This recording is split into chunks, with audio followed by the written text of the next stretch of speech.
Hello વિદ્યાર્થી મિત્રો, હું કાતરિયા ભૂમિકા આપ સર્વ વિદ્યાર્થી મિત્રોનું આપની પોતાની યુટ્યુબ ચેનલ ઓશન કોચિંગ ક્લાસીસની અંદર હાર્દિક સ્વાગત કરું છું. તો વિદ્યાર્થી મિત્રો, તમને ખબર છે કે આપણે 8મા ધોરણનું જે ગુજરાતીનું પુસ્તક છે એની અંદર સરસ મજાની કાવ્ય જે છે, કાવ્ય 7, એનું નામ છે કે ભય માણસ છે. આ કાવ્ય પંક્તિને આપણે વ્યવસ્થિત સરળ સમજૂતી મેળવી ચૂક્યા છીએ. તો આજે પાર્ટ 2 ની અંદર આપણે શું જોવાના છીએ? તો આ કાવ્ય 7 જે આપણું છે એનું આપણે સ્વાધ્યાયનું સોલ્યુશન આજે જોવાના છીએ. તો ચાલો જોઈએ એના સ્વાધ્યાયમાં. તો સૌથી પહેલો આપણો સ્વાધ્યાયની અંદર જે પ્રશ્ન છે એ પ્રશ્ન છે વાતચીતનો. અને આ પ્રશ્નની અંદર સૌથી પહેલો સવાલ આપવામાં આવેલો છે કે તમે ક્યારે રડી પડો છો? જો વિદ્યાર્થી મિત્રો, આ સવાલનો જવાબ તો મેં મારી રીતે આપ્યો છે, પણ તમે તમારા અંગત જીવન ઉપરથી તમે કઈ વાતમાં રડી પડો છો, ક્યારે રડી પડો છો, એના ઉપરથી તમે આનો જવાબ લખી શકો છો. તો આપણે જોઈએ જવાબ કે હું કરુણ કે ભાવુક પરિસ્થિતિઓમાં રડી પડું છું. જેમ કે કરુણ અને ભાવિક પરિસ્થિતિ પાછી કેવી? તો આપણે એમ કહીએ ને આપણા વર્ડની અંદર કે ઇમોશનલ મુમેન્ટ્સ હોય ત્યારે હું રડી પડું છું. તો જેમ કે કોઈની વેદના કે દુઃખ જોઈને, કે પછી કોઈ ખૂબ સુંદર કે ભાવુક ક્ષણમાં પણ હું રડી પડું છું.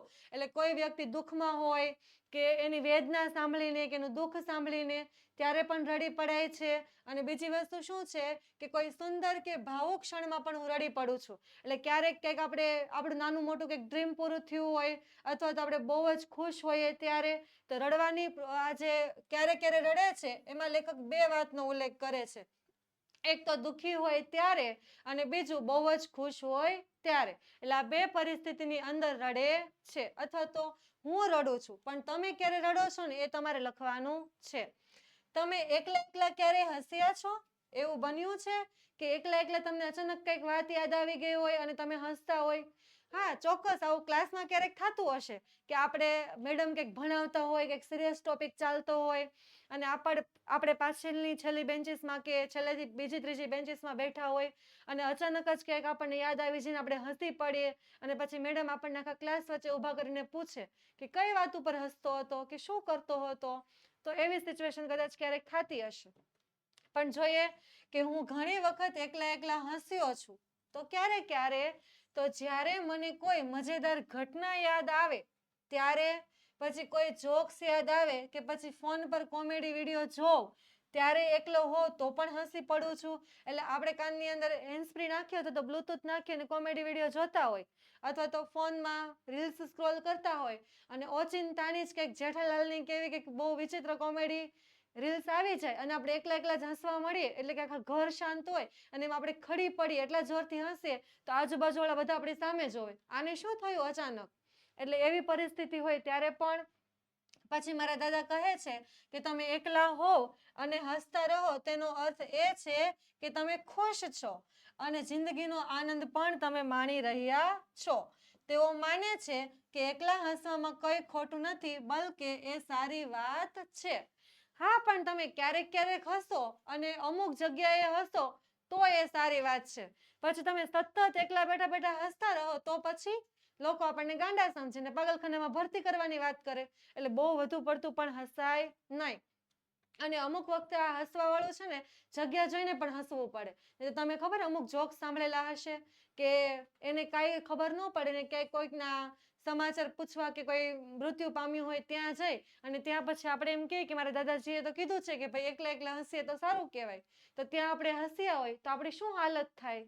એટલે આપણે અમુક જગ્યા જોઈને પણ, અમુક માહોલ જોઈને પણ હસવું પડે.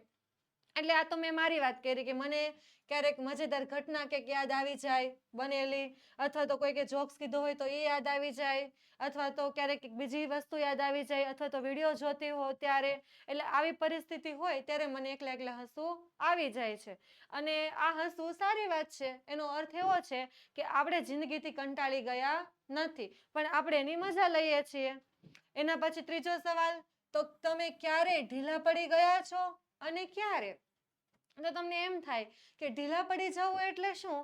તો ઢીલા પડી જવું એનો અર્થ એવો થાય છે કે તમને ક્યારે એવું થયું છે કે તમે પરિસ્થિતિની સામે હારી જાઓ, હવે તમને એમ થાય કે મારાથી કંઈ જ નહીં થઈ શકે, હવે મારે કંઈ કરવું નથી.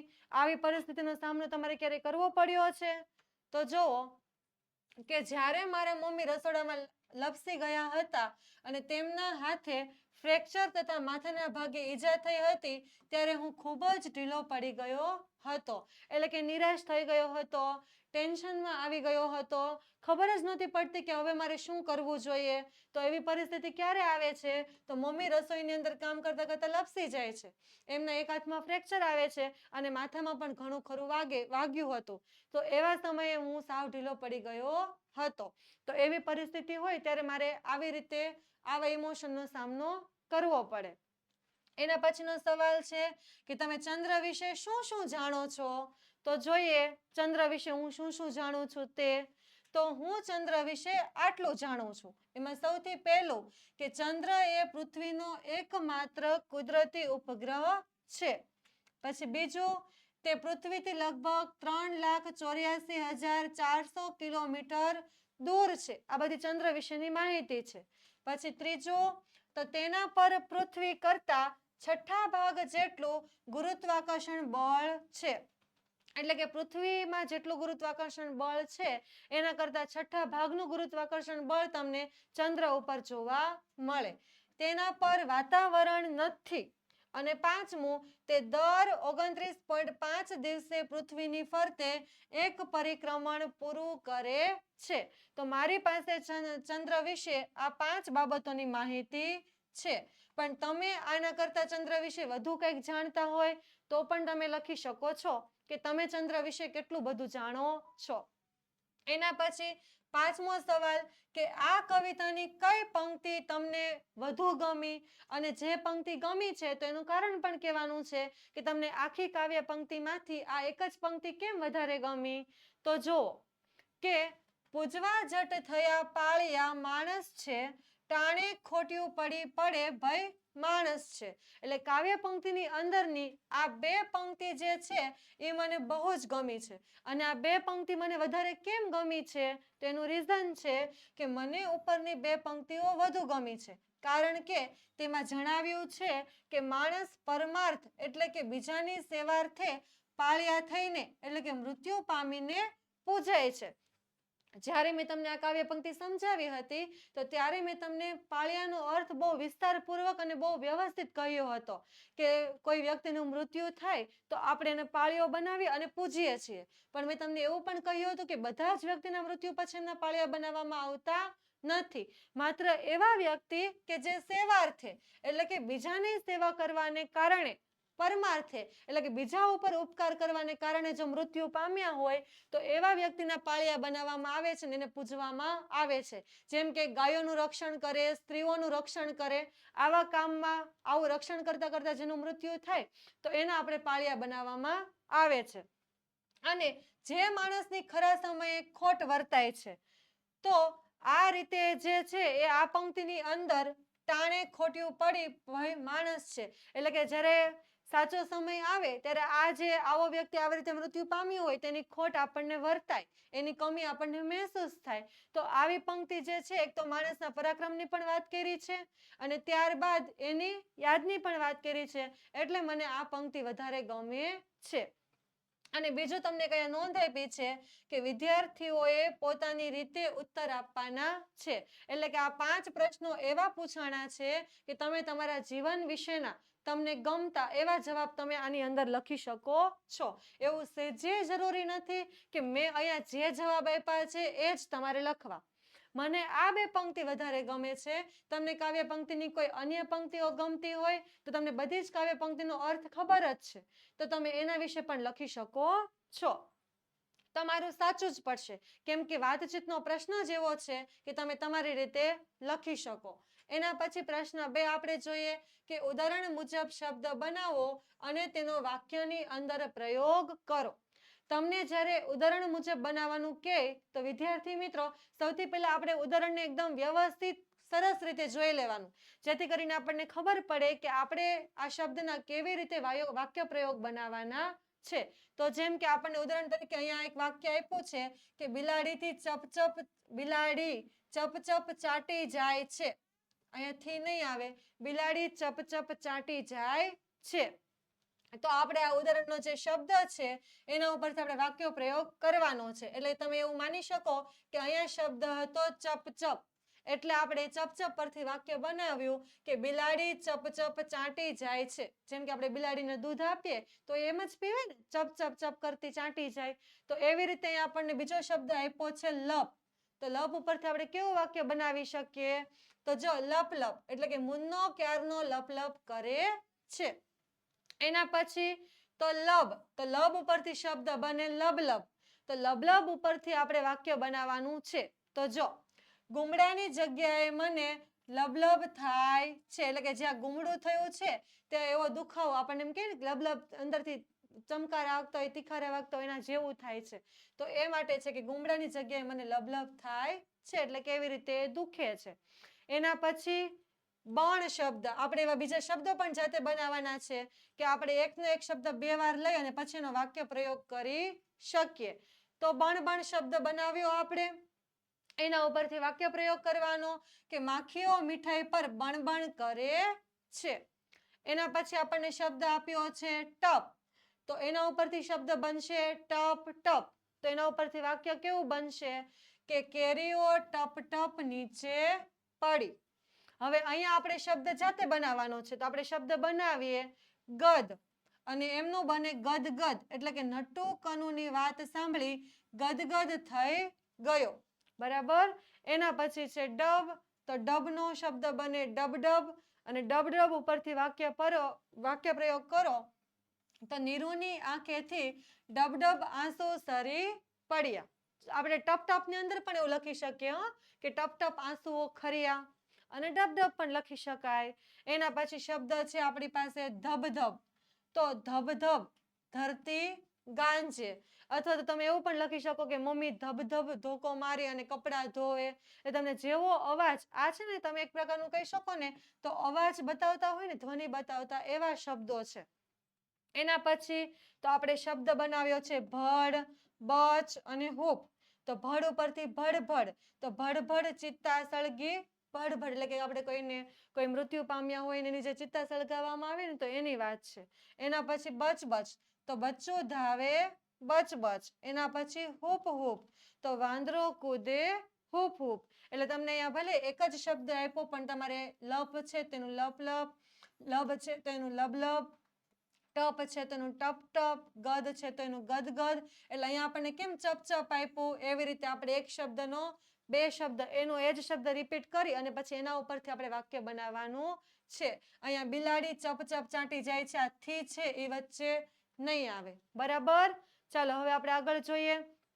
તો વિદ્યાર્થી મિત્રો, આ નવું પાઠ્યપુસ્તક છે અને નવા પાઠ્યપુસ્તકની દરેક પાઠની સમજૂતી અથવા તો એનું સ્વાધ્યાયનું સોલ્યુશન, અને એ પણ તમારે જો કલરફુલ પીડીએફ ની અંદર જોતું હોય તો તમને એ મળવાપાત્ર છે, મળી જશે. તો એના માટે તમારે શું કરવાનું, તો તમારે આપણો જે ઓશન કોચિંગ ક્લાસીસનો આ કોન્ટેક્ટ નંબર છે 7046222254, એના ઉપર કોન્ટેક્ટ કરવાનો, અથવા તો તમે પ્લે સ્ટોર ઉપર જઈ અને ઓશન કોચિંગ ક્લાસીસની જે એપ્લિકેશન છે એને ડાઉનલોડ કરશો તો એમાંથી પણ તમે ચોક્કસ મેળવી શકશો.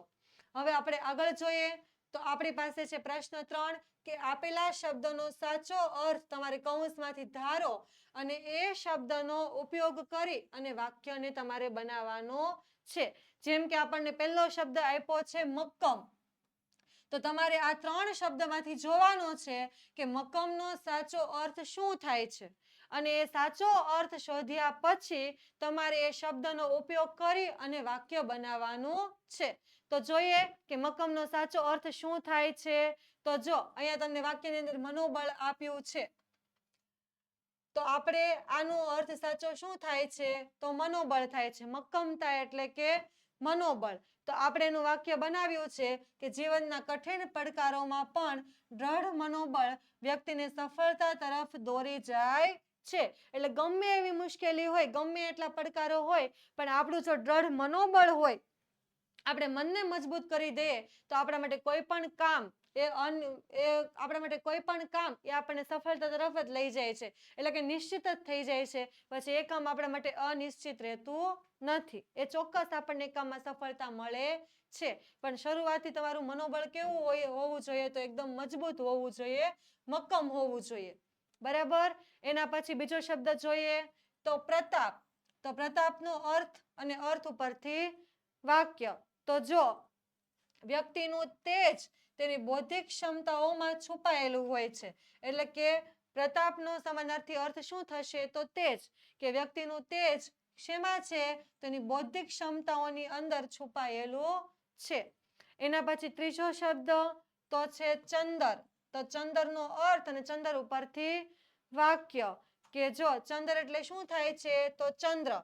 કે શરદ પૂનમની રાતે ચંદ્રના પ્રકાશમાં ખેલૈયાઓ રાસ રમતા હતા. તમે તમારી રીતે કોઈ પણ વાક્ય બનાવી શકો, પણ તમારે ખાસ એટલું જ ધ્યાન રાખવાનું છે કે તમને જે અહીંયા શબ્દ આપવામાં આવેલા છે ને, તમારે એનો સાચો અર્થ શોધી કાઢવાનો છે. પછી વાક્ય તો તમે તમારી ઈચ્છા પ્રમાણે બનાવી શકો છો. એના પછી પ્રશ્ન 4. તો આપેલી કાવ્ય પંક્તિનો નજીકનો અર્થ ધરાવતું વાક્ય તમારે આપેલા વિકલ્પોમાંથી શોધીને લખવાનું છે. જેમ કે આપણને પહેલો સવાલ આપ્યો છે કે ટાણે ખોટિયું પડી. તો એનો મતલબ શું થાય? તમારી પાસે 3 ઓપ્શન છે. એ ઓપ્શનમાંથી તમારે સિલેક્ટ કરવાનું છે. જેમાં અ છે તો ખરા સમયે તમે પડી ગયા. બ જ્યારે જરૂર હતી ત્યારે તમે નહોતા. અને ક સમય ખોટી પડ્યો. તો આમાંથી તમને કયું સાચું લાગે છે? કે ટાણે ખોટિયું પડી એનો અર્થ તો આ યાદ બ જવાબ આવે કે જ્યારે જરૂર હતી ત્યારે તમે નહોતા. એટલે કે ટાણે એટલે કે સમયે તમારી ખોટ વર્તાય છે, તમારી જરૂરત વર્તાય છે, એટલે કે જ્યારે જરૂર છે ત્યારે તમે હાજર નથી. એવો કંઈક એનો અર્થ થાય છે. પછી બીજો કે ચંદર પર ચાલે ચપ ચપ. તો એના પણ તમને 3 ઓપ્શન આપવામાં આવેલા છે. જેમાં અ ચાદર પર છાનો માનો ચાલે. બ ચંદ્ર પર ઝટપટ ચાલે. અને ક ચંદ્ર પર પહોંચે. તો તમને શું લાગે છે? આ બીજાનો શું જવાબ આવતો હશે? તો આનો જવાબ છે કે ચંદ્ર પર ઝટપટ ચાલે. એટલે માણસ ચંદ્ર પર પહોંચીને ત્યાં પણ ચાલે છે. એના પછી ત્રીજો સવાલ તો સૂર્યવંશીનો પ્રતાપ. એમાં પણ 3 ઓપ્શન છે. જેમાં અ છે સૂર્ય જેવા તાપવાળો. બ છે સૂર્યના વંશમાં ઉછરેલો. અને ક છે સૂર્યથી નજીકનો. તો શું આવશે? તો બ જવાબ આવશે સૂર્યના વંશમાં ઉછરેલો, એટલે કે સૂર્યવંશીનો પ્રતાપ. ચાલો હવે આપણે આગળ જોઈએ. તો પ્રશ્ન 5 કે કાવ્યને આધારે નીચેના વાક્યો સાચા હોય તો ભઈ માણસ અને ખોટું હોય તો નહીં માણસ, એવું તમારે લખવાનું છે. જો વાક્ય સાચું હોય આપણે કેમ ખરું અને ખોટું કરીએ, એવી જ રીતે પણ અહીંયા સાચું વાક્ય હોય તો ખરું નહીં કરવાનું, ભય માણસ એવું લખવાનું. અને ખોટું હોય તો ખોટું નહીં કરવાનું, પણ નહીં માણસ એવું લખવાનું. બરાબર. હવે જોઈએ. જો વારંવાર કરે ગુસ્સો તો શું આવશે? ભઈ માણસ છે. માણસ છે તો ગુસ્સો કરવાનો જ છે. એટલે આ વાક્ય કેવું છે? સાચું જ છે. તો આપણે ખાલી જગ્યામાં શું લખ્યું? કે ભઈ માણસ છે. એના પછી કામમાં રાખે જુસ્સો તો શું આવે? ભઈ માણસ છે. હા, સાચી વાત છે કે ગુસ્સો તો કરે, પણ કામની અંદર શું જુસ્સો પણ રાખે. એના પછી આગળ જોઈએ કે સૌનો પ્રેમ ઝૂંટે. શું છે? નહીં માણસ છે. એટલે કે આ ખોટું છે. ખાલી બધાનો પ્રેમ ઝૂટે નહીં, પણ માણસ તો આપે પણ ખરો. એના પછી જેને તેને લૂંટે. લૂંટવાની વાત તો કઈ હતી જ નહીં, એટલે આમાં શું આવશે? નહીં માણસ છે. એટલે કે આ 2 વાક્ય કેવા છે? તો આ બંને વાક્યો ખોટા છે, એટલે કે નહીં માણસ. અને ઉપરના જે 2 વાક્ય છે એ કેવા છે? સાચા છે, એટલે કે એની અંદર ભઈ માણસ. આગળ જોઈએ તો નાનાને ભાવે રમાડે. તો હા, ભઈ માણસ છે. પછી સીધા જનોને રંજાડે, એટલે કે સાદા સામાન્ય લોકો હોય એમને હેરાન કરે, તો એ ખોટું છે. તો શું આવશે? તો નહીં માણસ. એના પછી પ્રશ્ન 6 કે આપેલા પ્રશ્નના જવાબ તમારે લખવાના છે. હવે જો આપણે વાતચીતના જે પ્રશ્નો હતા ને, એ તો આપણા જીવન ઉપર હતા. તો એ પ્રશ્નના જવાબ આપણે આપણી રીતે લખી શકતા હતા, તો એમાં ચાલે. પણ આ પ્રશ્નના જવાબ જે છે ને એ આપણે કાવ્ય પંક્તિને આધારે લખવાના છે. એટલે કાવ્ય પંક્તિની અંદર જેવા માણસનો ઉલ્લેખ કર્યો હોય ને તમારા જવાબની અંદર પણ એવું જ આવવું જોઈએ, નહીં તો પછી આ ખોટું પડશે. એમાં સૌથી પહેલો સવાલ છે કે કાવ્યને આધારે માણસ કેવો કેવો છે, તો તમે લખો. જો તમને જો કે કહી જ દીધું છે સવાલની અંદર કે તમારે કાવ્યને આધારે માણસ કેવો કેવો છે એ લખવાનું છે. તો જોઈએ કે કાવ્ય પંક્તિના અંદર આપણને માણસની કેવી બધી વ્યાખ્યાઓ આપી હતી, કેવો માણસ દર્શાવવામાં આવ્યો હતો. તો કાવ્યના આધારે માણસ શક્તિશાળી અને નિર્બળ બંને છે. એટલે કે તાકાતવર પણ છે અને અમુક જગ્યાએ પાછો નિર્બળ પણ છે, એટલે કે તાકાત વગરનો પણ છે. અને તે રમતા રમતા લડી પડે અને હસતા હસતા રડી પડે તેવો છે. એટલે કોઈની સાથે રમતો હોય તો રમતા રમતા ઝઘડો પણ કરવા મળે અને ક્યારેક હસતો હોય તો હસતો હસતો રડવા પણ મળે. તે ગમે તેવી મુશ્કેલી સામે લડી શકે તેવો મજબૂત અને નાનકડી મુસીબતમાં રડી પડે તેવો કાયર પણ છે. એટલે કે જો ઈચ્છે, જો ધારે તો ગમે તેવી મુસીબતનો સામનો પણ કરી શકે અને ક્યારેક હારી જાય, દુઃખી થઈ જાય તો નાની એવી મુસીબતથી પણ એ કંટાળી અને રડી પડે એવો માણસ છે. તે ચંદ્ર પર જઈ શકે તેવો પ્રગતિશીલ અને નાનકડી અડચણમાં રોકાઈ જાય તેવો છે. જો તે ઈચ્છે તો તે ચંદ્ર સુધી પણ પહોંચી જાય, પણ જો તે હાર માની લે તો નાની એવી અડચણ આવે એમાં પણ એ રોકાઈ જાય છે. તે સૂર્યવંશી હોવાથી પ્રતાપી અને બપોરના તડકામાં ઢળી પડે તેવો પણ છે. એ સૂર્યવંશી જેવો એટલે કે પ્રતાપી પણ છે, તો આપણે એને સૂર્યનો વંશ જ કહી શકીએ. પણ અમુક વખતે તો એ પાછો બપોરનો તડકો પણ સહન કરી શકતો નથી. તે પરમાર્થ માટે પાળ્યા થઈ જાય તેવો અને જરૂર હોય ત્યારે ન હોય તેવો પણ છે. એટલે કે ક્યારેક જરૂર પડે તો એ સેવામાં, બીજાની મદદ માટે એનો જીવ પણ દઈ દે, પાળ્યો પણ બની જાય. અને અમુક વખતે આપણને બહુ જરૂર હોય તો પણ એ આપણી પાસે હોય નહીં. એટલે માણસ કેવો છે, તો આપણને આ કાવ્ય પંક્તિની અંદર, આપણો કાવ્ય પંક્તિનો આખો સાર તમે જો કહો ને તો આ સવાલના જવાબની અંદર આવી જાય છે કે આપણને કાવ્ય પંક્તિની અંદર માણસના બે રૂપ બતાવ્યા છે. એક તો એનું પોઝિટિવ ફેસ અને બીજું એનું નેગેટિવ ફેસ. એટલે કે બંને બાબતે કે જો એ નથી ચાઇના જેવું છે, ચલે તો ચાંદ તક વરના શામ તક, એના જેવું કે માણસ જો ઈચ્છે, ધારે, દ્રઢ નિશ્ચય કરી લે તો ગમે તે સિદ્ધિઓ હાંસલ કરી શકે. પણ જો એક વખત એ મનથી હારી જાય ને જો દુઃખી થઈ જાય તો નાની નાની વાતોમાં પણ એ ડરી જાય. તો આ વાત છે કે માણસના બંને પાસાની વાત કરવામાં આવેલી છે. તો આ કાવ્ય પંક્તિના આધારે માણસ આપણને આવી રીતે દર્શાવવામાં આવેલો છે. બરાબર. હવે આગળનો સવાલ આપણે જોઈએ કે આ કાવ્યમાં કવિએ માણસની શી વિશેષતાઓનો ઉલ્લેખ કર્યો છે. એટલે કે માણસની કઈ કઈ વિશેષતાઓ આપણને દર્શાવી છે. તો જોઈએ કે આ કાવ્યમાં કવિએ માનવ સહેજ વિશેષતાઓનો ઉલ્લેખ કર્યો છે. એટલે કે સામાન્ય રીતે તમને બધા માણસોમાં જોવા મળે એવી વિશેષતાઓ આપણને આની અંદર દર્શાવવામાં આવેલી છે. જેમ કે માણસ છે એટલે એનામાં શક્તિ પણ છે અને મર્યાદા પણ છે. રમતા રમતા લડી પણ પડે છે અને હસતા હસતા રડી પણ પડે છે. તન અને મનથી મજબૂત છે છતાં ક્યારેક પડી પણ જાય છે. પાછો નિષ્ફળ જાય છે, પણ ચંદ્ર પર ચાલનારો માણસ ક્યારેક બે ડગલા વચ્ચે અટકી પણ જાય છે. પ્રભાવશાળી છે પણ ક્યારેય નિસ્તેજ બની અને ભર બપોરે ઢળી પણ પડે છે. એટલે તેજ વગરનો બની જાય છે અને તડકો સહન ન કરવાને કારણે ઢળી પણ પડે છે. એટલે માણસની અંદર સામાન્ય રીતે જે વિશેષતાઓ છે, જે એની ખૂબીઓ છે, આપણને કાવ્ય પંક્તિની અંદર એ દર્શાવી છે. પણ સાથે સાથે અમુક મર્યાદાઓ પણ બતાવેલી છે કે બધી જ વખતે એ સફળ નથી હોતો, ક્યારેક એ અસફળ પણ બને છે. તો સફળ અને અસફળ એના બંને પાસાઓની અંદર વર્ણવવામાં આવેલા છે. વિદ્યાર્થી મિત્રો, એક વાત તમે ક્યારે નોટિસ કરી છે કે તમે ગુજરાતી વિષયની અંદર તમે ભણો ને તો ખરેખર તમને છે ને કાવ્ય પંક્તિ સમજવી કે કાવ્ય પંક્તિના જવાબ દેવા છે ને તમને અઘરા લાગે.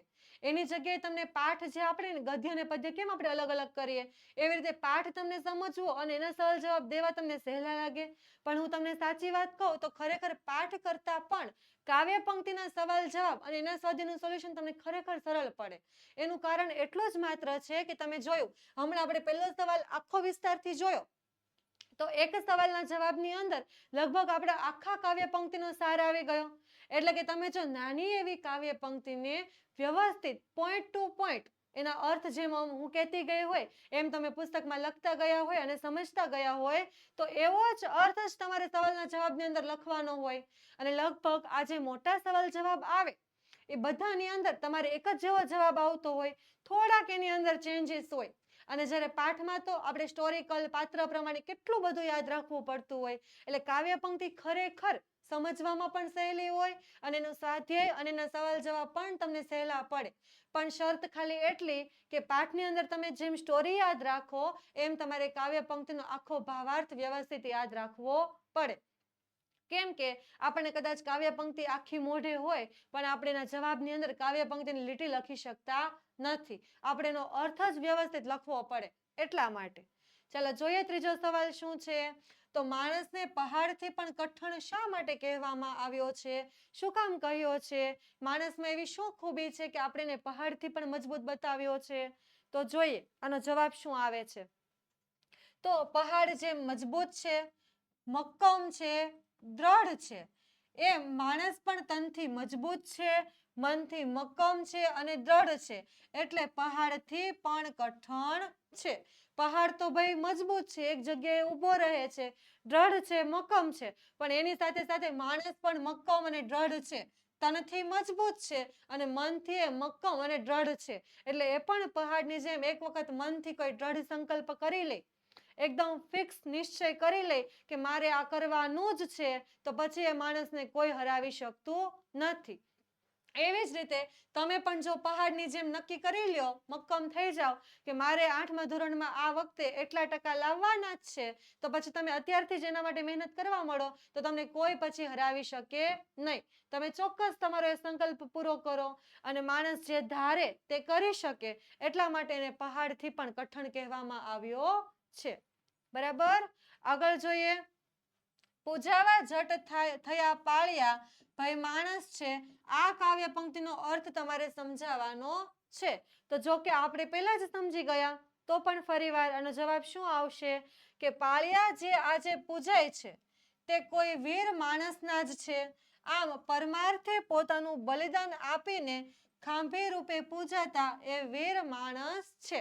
એટલે કે અત્યારે આપણે કોઈને પાળિયા તરીકે જો કોઈ પૂછતા હોય તો આપણને ખબર છે કે પાળિયા તરીકે આપણે કોને પૂછીએ, તો જેણે બીજાના પરમાર્થે, બીજાના હિત માટે, બીજાના અર્થ માટે કામ કર્યું હોય અને એ કામમાં જેણે પોતાનો જીવ પણ આપી દીધો હોય, જીવ ન્યોછાવર કરી દીધો હોય, તો એવા માણસને જ આપણે પાળિયા તરીકે પૂજતા હોય. અને પાળિયા એટલે તો એ વ્યક્તિની યાદમાં આપણે ખાંભી રૂપે મૂકવું, તો એને જ આપણે પાળિયો કહીએ છીએ. તો ભાઈ આ એવા માણસ છે કે જે બીજા માટે કામ કરે છે, બીજા માટે પોતાના પ્રાણ આપી દે છે અને પછી આપણે તેને પાળિયા તરીકે પૂજીએ છીએ, તો એ વીર માણસ છે. આપણને એક કાવ્ય પંક્તિની અંદર એવું સમજાવવા માંગે છે. એના પછી આપેલી કાવ્ય પંક્તિનો ભાવ લખો.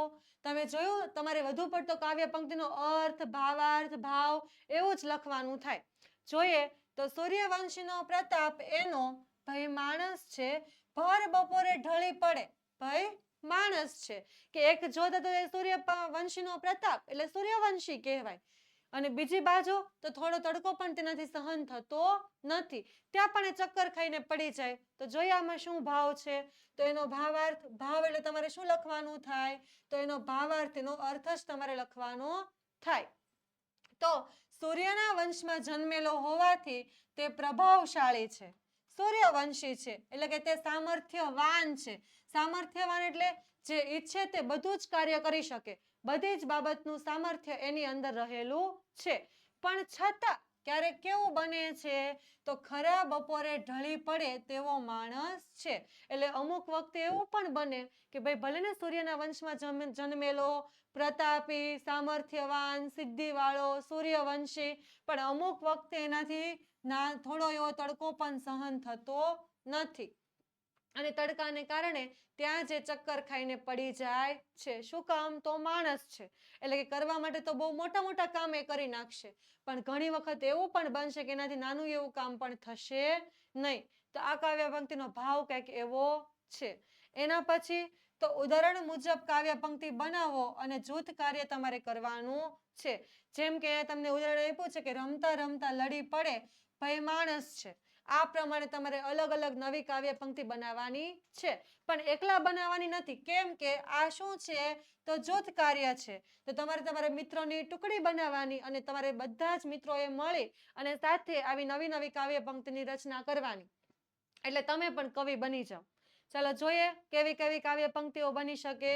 તો હસતા હસતા રડી પડે ભઈ માણસ છે, દોડતા દોડતા દડી પડે ભઈ માણસ છે. એના પછી પડતા પડતા શું લખાય આગળ? ખડી પડે ભઈ માણસ છે, હસતા હસતા રડી પડે ભઈ માણસ છે, ખરે ટાણે ખોટ પડે ભઈ માણસ છે. બરાબર? તો આવી કાવ્ય પંક્તિઓ તમે પણ તમારી રીતે બનાવી શકો છો, અલગ અને નવી પણ. હવે વિદ્યાર્થી મિત્રો, તમારે જો ધોરણ 3 થી 12 ની કોઈ પીડીએફ કે કોઈ પીપીટી જો જોતી હોય તો તમે મેળવી શકો છો. તો તમને કઈ કઈ પીપીટી અથવા તો પીડીએફ મળી શકે છે? તો સૌથી પહેલા સ્વ અધ્યયન પોથીનું સોલ્યુશન, ત્યારબાદ સમજૂતી સ્વાધ્યાયનું સોલ્યુશન, ગાલા સ્વાધ્યાય પોથીનું સોલ્યુશન, પ્રોજેક્ટ પ્રવૃત્તિ બુક, પ્રયોગ પોથી, ભૂગોળ પોથી, અંગ્રેજી ગ્રામરનું સોલ્યુશન, આમાંથી કોઈ પણ વસ્તુ તમે મેળવી શકો છો. તો તમારે કઈ રીતે મેળવવાની? તો એના માટે તમે ઓશન કોચિંગ ક્લાસીસનો જે આ કોન્ટેક્ટ નંબર છે 70 46 22 22 54, એના ઉપર કોન્ટેક્ટ કરી શકો છો, અથવા તો ઓશન કોચિંગ ક્લાસીસની તમે પ્લે સ્ટોરમાંથી જઈ અને એપ્લિકેશન ડાઉનલોડ કરી અને એના દ્વારા પણ તમે મેળવી શકો છો. તો જરૂરથી મેળવજો. એના પછી પ્રશ્ન 9, તો ઉદાહરણ મુજબ તમારે વાક્ય સમજાવવાનું. ઉદાહરણ મુજબ વાક્યને સમજાવો. ચાલો, તો ઉદાહરણ છે વરસાદ પછી ધરતી પર લીલું ઘાસ ઉગ્યું હતું. એટલે કે જો અહીંયા ઉદાહરણ તમને સમજૂતી આપી છે કે વર્ષા પછી તો ધરતીએ જાણે લીલી ઓઢણી ઓઢી હોય. એવી રીતે આપણને પેલું વાક્ય આપ્યું છે કે દિયાએ સરસ વક્તવ્ય આપ્યું. તો દિયાના વક્તવ્યમાં શબ્દો ધાણીની જેમ ફૂટતા હતા. એટલે કે આપણને જે વાક્ય આપ્યું છે ને એ વાક્યને આપણે સજાવવાનું છે, શણગારવાનું છે, એટલે કે વ્યવસ્થિત રીતે લખવાનું છે. તો જેમ આપણને કેમ કીધું કે વરસાદ પછી ધરતી પર લીલું ઘાસ ઉગ્યું હતું, તો એનું આપણે કેમ શણગારીને લખ્યું કે વર્ષા પછી તો ધરતીએ જાણે લીલી ઓઢણી ઓઢી હોય. પછી આપણે અમુક વખતે એવું પણ લખીએ છીએ કે કુદરતે જાણે લીલું પાનેતર પહેર્યું હોય. પછી આવી રીતે દિયાએ સરસ વક્તવ્ય આપ્યું. તો દિયાના વ્યક્તિત્વમાં શબ્દ ધાણીની જેમ ફૂટતા હતા, એટલે એવી રીતે વખાણ કર્યા છે. પછી બીજું શું વાક્ય છે કે વીર ભામાશા મહાન દાનવીર હતા. તો એનું શું બને? તો દાનવીર ભામાશા આગળ કર્ણ પણ પાણી ભરે. કેમ કે આપણને ખબર છે કે શ્રેષ્ઠ દાનવીરમાં કોનું નામ આવે? તો કર્ણનું નામ આવે. તો આપણે એવું લખ્યું કે દાનવીર ભામાશાની આગળ તો કર્ણ પણ પાણી ભરે. એટલે આ વાક્ય ઉપરથી આપણને સીધી ખબર પડે કે ભામાશા કર્ણ કરતા પણ મોટા દાનવીર હતા. ચાલો, એના પછી આપણે જોઈએ તો લતા મંગેશકર સારા ગાયિકા હતા. તો એનું આપણે શું બનાવી શકીએ કે લતા મંગેશકર કોકિલ કંઠી હતા. એટલે કે એમનો સ્વર કેવો હતો, એમનો અવાજ કેવો હતો? તો જાણે કોકિલ જેવો, એટલે કોકિલ કંઠી હતા. એના પછી સૂર્ય ઉગ્યો એટલે સૃષ્ટિ જાગી ઉઠી. તો એનું આપણે શું બનાવી શકાય કે સૂર્ય ઉગતાની સાથે સૃષ્ટિ આળસ મરડી અને જાગી ઉઠી. એટલે આપણને જે આ સામાન્ય વાક્યો આપ્યા છે એની અંદર આપણે બીજા શબ્દો ઉમેરી અને એ વાક્યને વધુ વ્યવસ્થિત સજાવવાનો પ્રયત્ન કરવાનો છે. નદીમાં પાણી વહેતું હતું. તો એનું આપણે બનાવી શકીએ કે નદીમાં થનગનતી કન્યાની જેમ પાણી વહેતું હતું. એટલે કે તમે આમ જો ને તો તમારે જે આ વાક્યની અંદર શબ્દો આપ્યા હોય ને એને એક અલગ ઉપમા આપી દેવાની, એટલે કે બીજાની સાથે સરખામણી કરી દેવાની. જેમ કે અહીંયા ભામાશાની સરખામણી આપણે કોની સાથે કરી? તો કર્ણ સાથે કરી. પછી અહીંયા આપણે વહેતા પાણીને કોની સાથે સરખાવ્યું? તો થનગનતી કન્યાની જેમ સરખાવ્યું. એવી રીતે. ચાલો, એના પછી પ્રશ્ન 10 કે કૌંસમાં આપેલા શબ્દોનો ઉપયોગ કરવાનો અને ગીત કે કાવ્યની રચના કરવાની. એટલે કે તમને અહીંયા જે શબ્દો આપ્યા છે એ શબ્દોનો ઉપયોગ કરી અને તમારે કોઈ પણ ગીત અથવા તો કાવ્ય બનાવવાની છે, રચના કરવી, એટલે કે નવી કાવ્ય બનાવવી. જોઈએ શું બનાવીએ છીએ આપણે. તો આ શબ્દોનો ઉપયોગ કરી અને મેં આવી કાવ્ય બનાવી છે. જો હસતા હસતા જીવનનો આનંદ લઈએ, લડતા લડતા મુશ્કેલીઓને પાર કરીએ, કૂદતા કૂદતા આકાશને આંબવા મથીએ અને નાચતા નાચતા ઋતુઓના તાલે થનગનીએ. ખાતા ખાતા જીવનની મીઠાશ માણીએ, ભાગતા ભાગતા નવા સપનાઓને શોધીએ, જીવનની ધારા વહેતી રાખીએ અને હસતા લડતા કૂદતા નાચતા ખાતા ભાગતા એક પછી એક ક્ષણોને સજાવીએ. આ જીવન છે એક મહોત્સવ, એને ઉજવીએ અને હસતા હસતા લડતા લડતા એને જીતીએ. તો આ રીતે હસતા હસતા લડતા લડતા કૂદતા કૂદતા નાચતા નાચતા ખાતા ખાતા અને ભાગતા ભાગતા આ બધા જ શબ્દનો ઉપયોગ આની અંદર થઈ ગયો છે. તો તમને આ કાવ્ય પંક્તિ તો ગમી જશે, પણ તમને આ શબ્દ ઉપરથી જો આના કરતા કંઈક અલગ અને વધારે સરસ કાવ્ય પંક્તિ બનાવતા જો આવડતી હોય તો તમે ચોક્કસ પ્રયત્ન કરજો અને આનાથી પણ સરસ મજાની કાવ્ય પંક્તિ બનાવી અને મને કોમેન્ટ બોક્સની અંદર મોકલજો કે તમે કેવી કાવ્ય પંક્તિની રચના કરી છે, કેવી સરસ મજાની કાવ્ય પંક્તિ બનાવી છે. હું ચોક્કસ એને વાંચીશ. ચાલો એના પછી જોઈએ તો વિદ્યાર્થી મિત્રો, આ સાથે આપણે આ કાવ્ય પંક્તિ ભાઈ માણસ છે એનો સંપૂર્ણ સ્વાધ્યાયનું સોલ્યુશન બહુ જ વ્યવસ્થિત રીતે અને સારી રીતે જોઈ ચૂક્યા છીએ. હવે આપણે નેક્સ્ટ પાર્ટની અંદર એક નવા પાઠ સાથે ફરી પાછા મળીશું. જો વિદ્યાર્થી મિત્રો તમને આ કામનું લાગતું હોય, ઉપયોગી લાગતું હોય, તમને મજા આવતી હોય તો ચોક્કસ અમારી સાથે જોડાયેલા રહેજો. આને શેર કરજો, લાઈક કરજો, સબસ્ક્રાઇબ કરજો. Thank you so much.